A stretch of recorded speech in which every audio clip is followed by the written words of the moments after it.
हम असत्य स्वरूप देह नहीं हैं। मैं सत्य चित्त आनंद स्वरूप परमात्मा का अंश आत्मा हूँ। मैं ये नाशवान देह नहीं हूँ।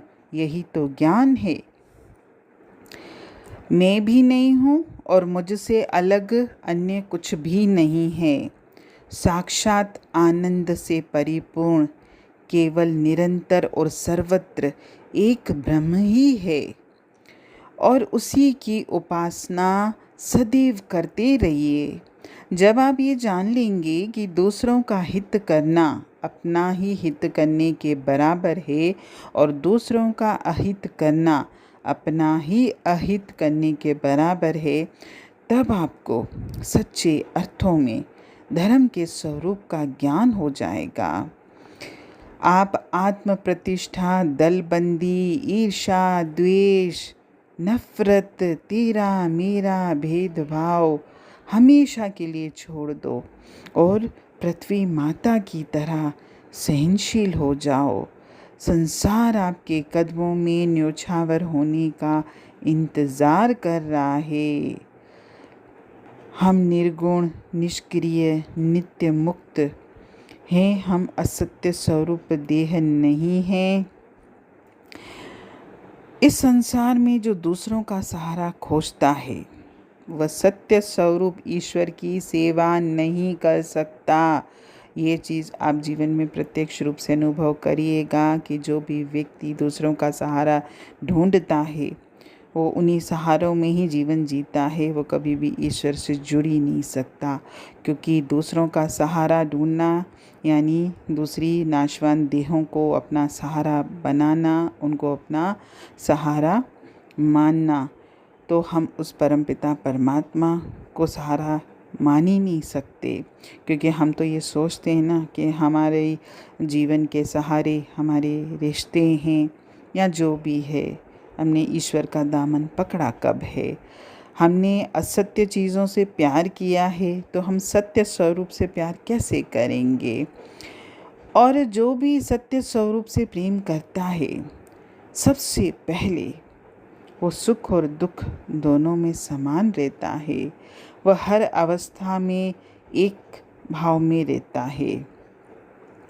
हमारे हृदय में उस परमपिता परमात्मा की तरफ से प्रेम की गंगा है और ये प्रेम चाहे मेरे जीवन की कोई भी अवस्था हो, मेरे इस आत्मरस को सुखा नहीं सकती। समय बदल जाने से वो प्रेम बदलता नहीं है और कोई विरला भाग्य वाला व्यक्ति ही है जो ऐसे दिव्य प्रेम को अनुभव करता है। शोक और मोह का कारण यही है कि हमने इस संसार के जीवों में अलग अलग भाव रखे हैं। मनुष्य जब एक को सुख देने वाला, प्यारा, अच्छा समझता है और दूसरे को दुख देने वाला शत्रु समझकर उससे द्वेष करता है, तब उसके हृदय में शोक और मोह का उदय होना तो अनिवार्य ही होगा ही होगा।